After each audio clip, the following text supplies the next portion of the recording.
The Robertson County Funeral Home has been serving families for a quarter century. When it's time to celebrate and remember, to honor in loving memory, the Robertson County Funeral Home.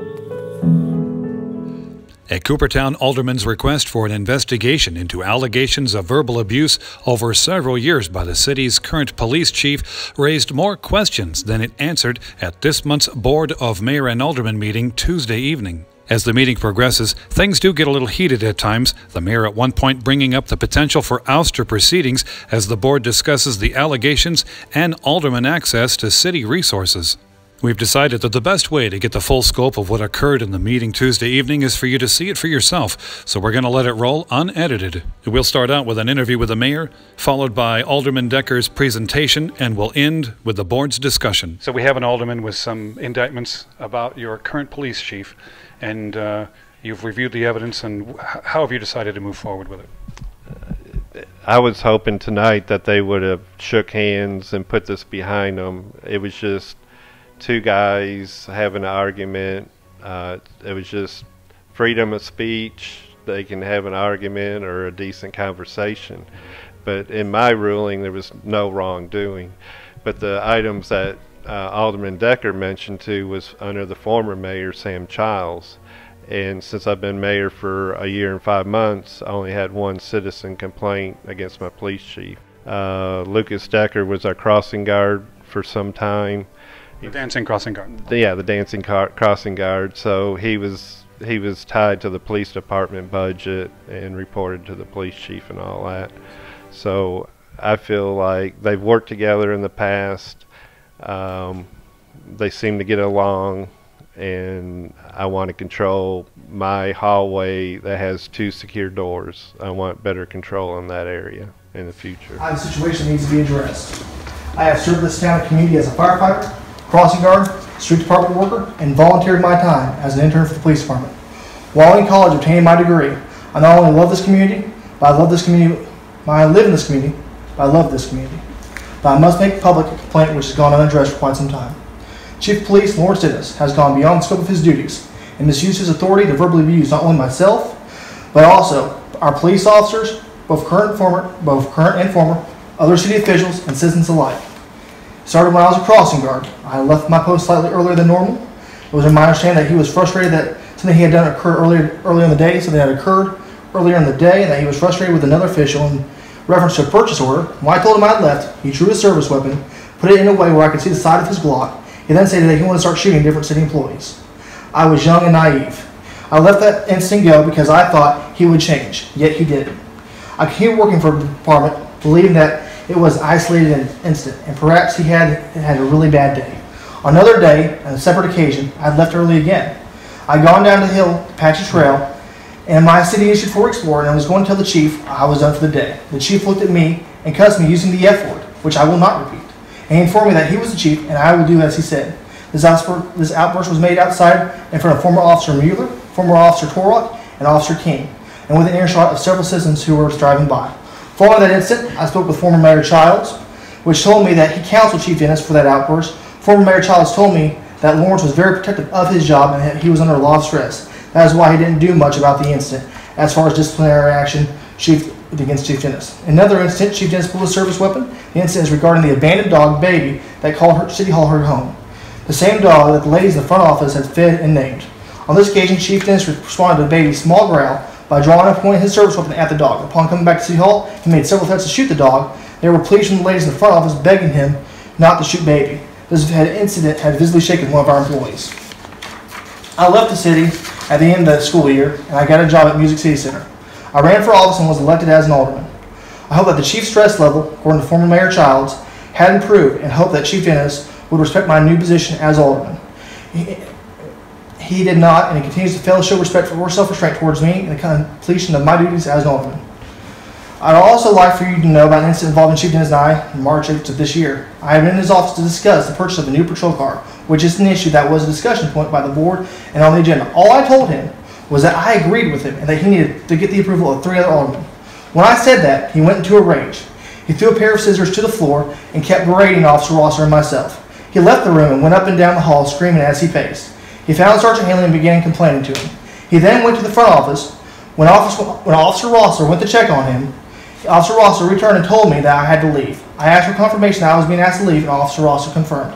He had me removed for stating my opinion on a matter which was on the agenda of the Board of Aldermen. In that instance, I was actually agreeing with him. As an Alderman, I confirmed with our city attorney that no, I should not have been asked to leave. As not only a citizen of Coopertown, but as an Alderman, I find it quite alarming that since Chief Dennis took over in 2015 in August, the high turnover rate of the officers at this agency. The Chief has hired or attempted to hire several officers that I'm aware for certain from his former agency, yet I never saw any public postings about this job openings as required. Most of us are familiar with former officer at this agency that quit last year to go to another agency. The officer was an exceptional officer and a huge asset to the city. Upon completion of field training officer school, which was a huge accomplishment for a young officer at his career at that stage, the Chief was overheard at a city function in 2016 by people of this very board belittling the accomplishment in front of the officer. This type of behavior is uncalled for and shows a gross lack of respect and leadership skills that should be displayed by someone in the position of Chief of Police. To my knowledge, no action was taken against Chief for that incident. The same officer was promoted to the rank of sergeant in March 2017, but was given no immediate compensation or benefit for the new responsibilities or function. This officer was told that no benefit or compensation would be coming for 6 months, yet was still expected to complete the task of his position.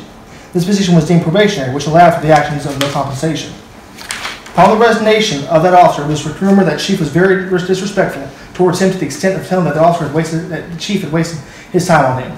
There have been at least 4 officers that left this agency in the last year and a half, many of which conveyed actions of the Chief as either a determining factor or contributing factor in their decision to seek employment elsewhere.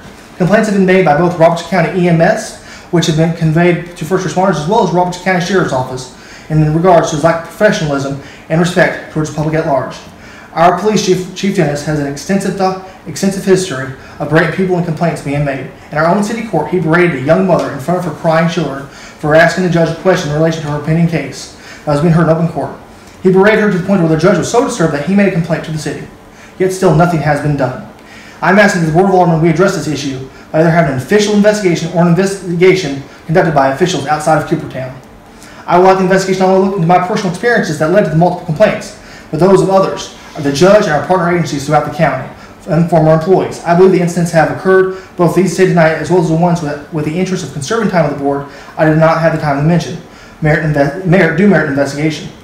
I am asking that we have an open, fair, neutral, and official investigation into the actions of Police Chief Dennis. I'm also asking that we have an outside investigation into the mayoral handling of the official complaints against the Chief and the lack of disciplinary action taken to address complaints made against Chief Dennis. I want to thank the Board of Aldermen for letting me talk to y'all for this. And I would also suggest that we have an outside investigation. I think that to be prudent, we must add this to the agenda of our Board of Aldermen meeting. And to discuss your point earlier, sir, I had the recording of what I said in that meeting. And what I said was, he sent an officer to escort me out. I was not escorted out. He sent an officer to escort me out. And you're saying that the footage shows me opening the door. I was told by an officer to leave. That is still trespassing. Any prudent person would say when an officer tells someone to leave, they are being trespassed from that property. That's all I have to say. I reviewed the surveillance tape. It was like watching a silent movie. I just seen Sergeant Haley shut the door. Alderman Decker was inside. Chief Dennis came up front where Chrissy sits, right here where this divided door is. And I seen the door open and Alderman Decker walked out. Alderman Decker took it on himself to contact Rob Wheeler, the city attorney. I feel like he overstepped his bound because in the budget, we contract with Rob Wheeler. It costs the town money, the taxpayers money. Alderman shouldn't approach Rob Wheeler. It should be through the mayor. And I'm gonna play a short clip that happened in Pleasant View. I called Mayor Kenyon to see how he handled this situation. It's between the mayor and the vice mayor. Council meeting goes haywire with the vice mayor threatening to beat up the mayor. That threat was caught on camera, and you won't believe what started it. News Channel 5's Kimberly Davis shows us how it all went down. It was a city council workshop that took a turn for the worse when the vice mayor threatened to assault the mayor. Now the city of Pleasant View is trying to determine what comes next. There was a lot of tension. It was stressful, to say the least. What started out as a normal Pleasant View City Council workshop turned into something you might see on a reality TV show. And when the vice mayor sounded off, it was all caught on camera. Appreciate your opinion. You ever talk to me like that? I don't know. We're told tensions boiled over for Vice Mayor Bruce Drake after Mayor Perry Keenan did not support Drake's nominated Parks and Recreation Board candidate. An outburst the mayor never saw coming. It was terribly awkward. It was uncomfortable. It was embarrassing. And to make matters even worse, the mayor's son watched it all unfold. My 8-year-old son was here at the meeting, and when we left, I had to explain to him why somebody said he wants to kick his dad's butt. For now in Pleasant View, I'm Kimberly Davis, News Channel 5. The vice mayor was not able to comment. His wife? I reached out to Mayor Kenyon to see how he handled this. He did not seek legal advice. They shook hands and put this behind them. And I expect the same thing in this office. I will not. And I want professionalism from here on out. Or I will take a vote right now with my alderman, and I would pursue with ouster proceedings for notifying Rob Wheeler and spending taxpayer money on a frivolous legal action. But this hanging out in the police department for 2.5 hours, it's got to go. It's all on tape. We spent 2.5 hours in that police department, in and out. You were in Zach's car, driving around the block, and you need to come in here, state your business, and do your business and leave. This isn't where you come to hang out. I also reached out to Alicia Hodge with AMTAS for free legal advice. I said, can a mayor limit elected official access to secure entrances of the police department? There's a combination on this door, and there's a combination at the end of that door. Elected officials from now on should enter where Rhonda is. She contacts an officer or whoever elected official has to speak to. And if Rhonda's not there, then come up here to Chrissy and she can call back there and get one of the officers. But this hall right here that's secured at both ends needs to remain secured. I've come in here at night. I went in to talk to the police chief.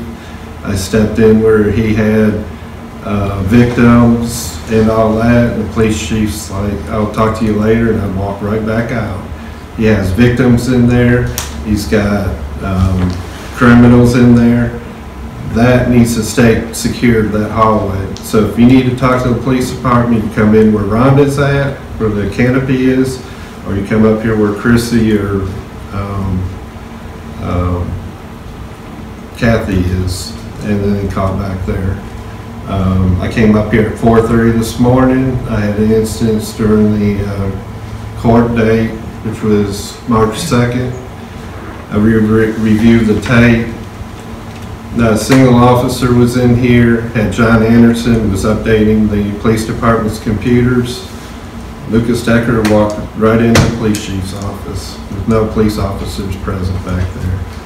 So I'm going to say you and Officer Dennis need to shake hands and put this behind us, and I'm not going to waste a single taxpayer's money on this instance. Well, was the door open or something on how he got back there into He that? followed Zach into the door.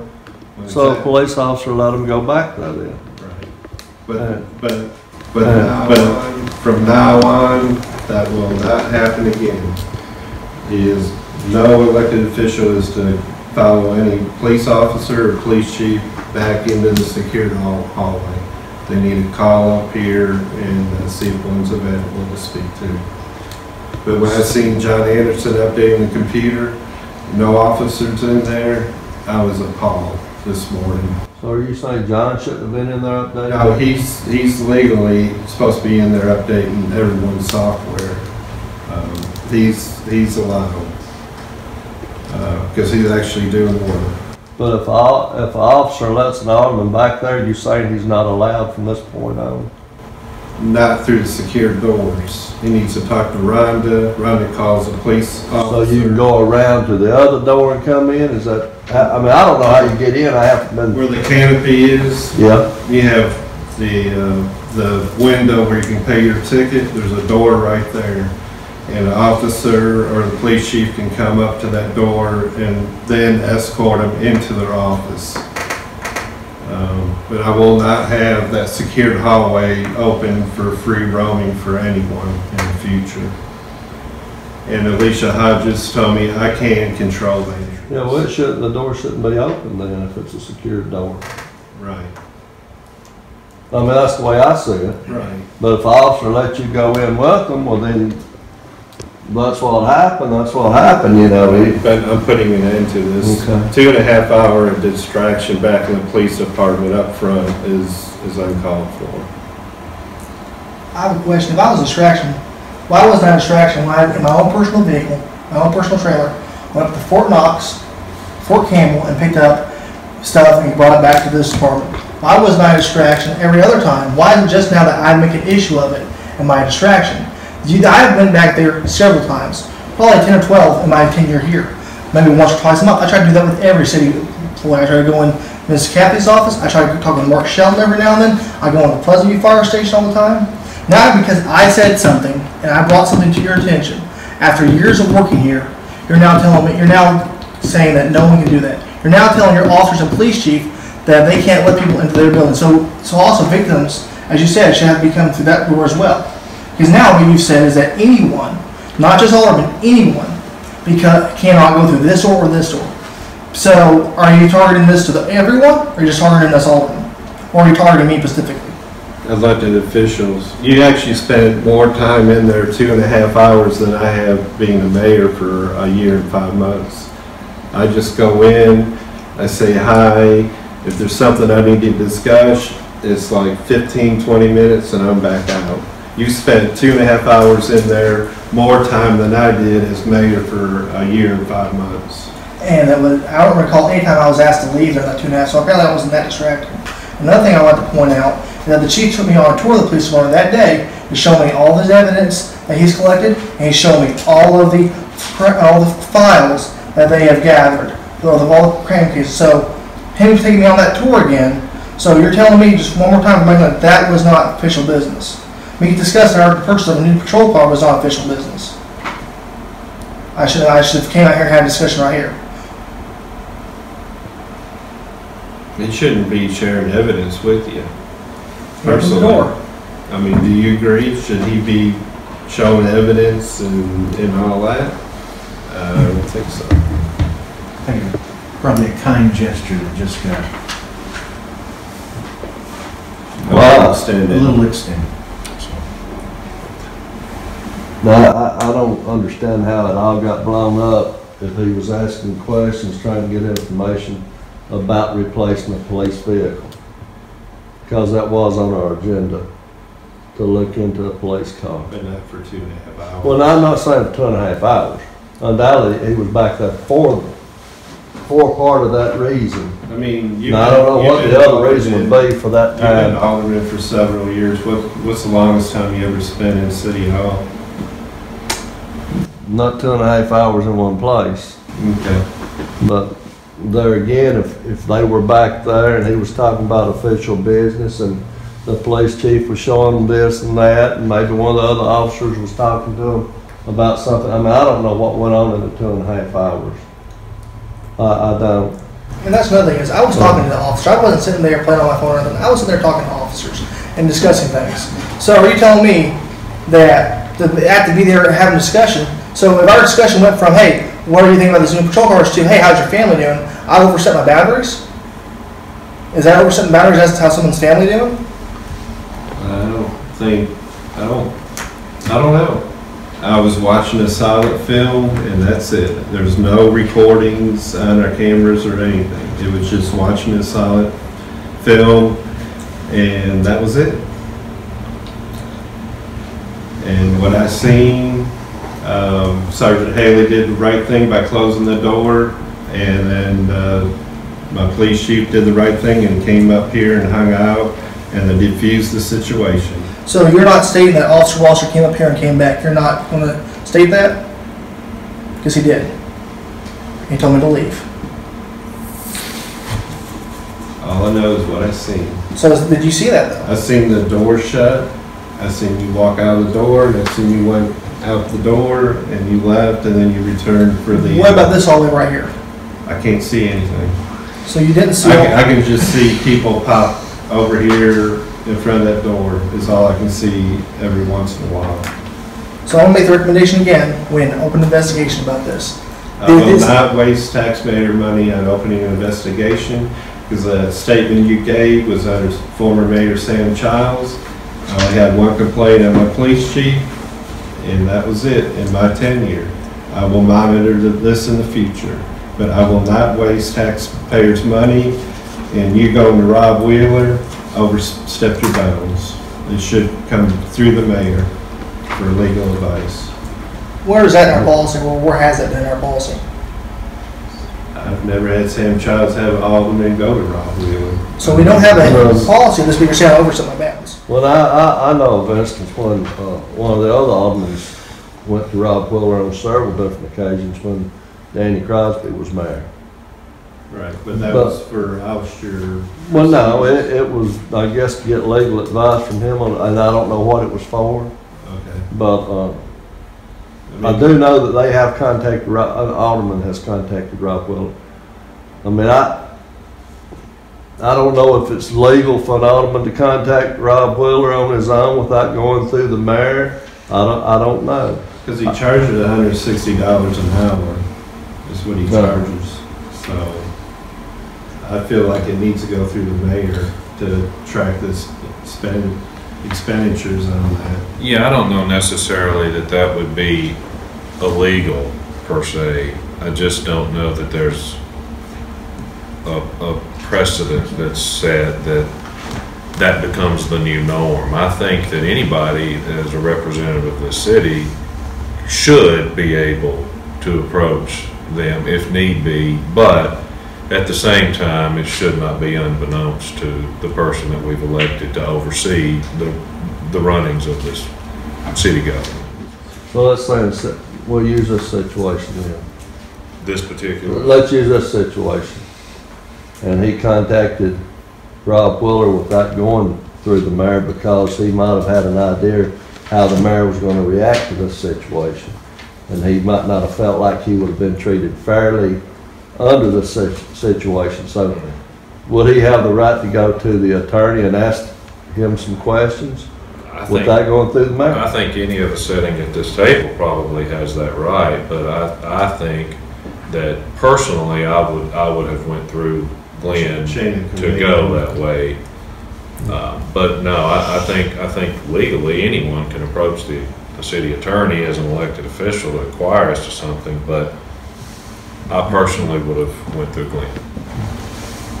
My thing is with that is, like you said, you know, my thing is the city attorney is a resource. And I think it's a resource for everyone. I was told this by a former mayor. This was a resource for everyone. And I think that once you take away that resources, other things start dripping away. And I also think that by doing this, you're dripping away at our founding function. Our founding function is to ensure the proper function of government. When something is wrong, and I'm saying something is wrong, it needs to be addressed. The fact that I went to the city attorney for legal help, not for my own personal issue, but for a city issue, should be stated as I was trying to make sure I was doing the right and I was doing the right thing. The fact that I'm being criticized for using a resource that was told by a former mayor was open to me, is, I have no words to describe it. I think that if you want to go ahead and say this, that we shouldn't contact the city attorney, what other people should we contact? Should we not contact Ms. Kathy about the audits? Should we not contact Ms. Christie about her city functions? Should we not talk about Mark Shelton? Do we have to go through you for everything? I was being proactive. I might have spent 2.5 hours But I've worked for that department for about 2 years. Most of those people back there are my good friends. The reason why I did this with Lawrence Dennis was because I've loved him to death. I've tried everything in my power to change it. I mean, and try to have other people. I've had the masonry.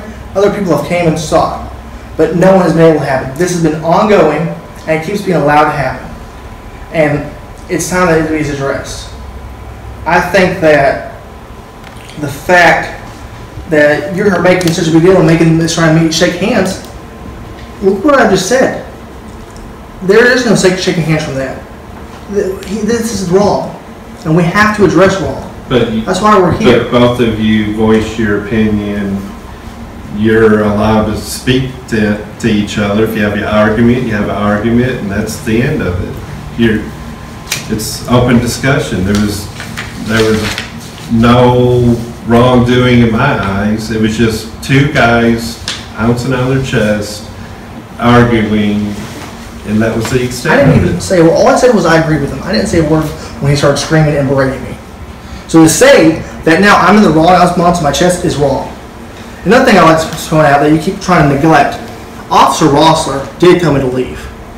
That is, when an officer tells him to leave, that's pretty much it. And common law. He was trying to diffuse the situation because the police chief came up here. You eventually went out the back door. The situation was diffused, and we just need to let it lie. And I won't seek legal advice. I will not waste taxpayers' money on two people that were out back arguing. All I seen was a silent film, and I will not have my waste of energy. I've got a repaving program I'm kicking off. I have more time to deal with more issues than this little spat. Well, that little That's spat. end of discussion. It's 8:23 and the meeting's over. If you're looking for new furniture, there's no reason to drive for miles. Stewart Williams Furniture is conveniently located in the heart of Springfield on Memorial Boulevard with over 30,000 square feet of fine furnishings. We have over 90 years of experience and carry major brands like Ashley, Lazy Boy, Lane, Hillsdale, Frigidaire, and many more. Our friendly professional staff is ready to help you with all of your questions. We know the importance of finding the right price in the right wood, color, fabric, and design. We also offer financing to make your purchase a little easier on your budget. Are the kids in need of a new bed? Maybe Dad needs a new recliner to unwind after a long day. Or is it time to spring for that new flat-screen TV you've always wanted? We guarantee competitive prices, the best brand names with professional delivery and installation. So remember, at Stewart Williams, customer satisfaction is our top priority. So come see us today.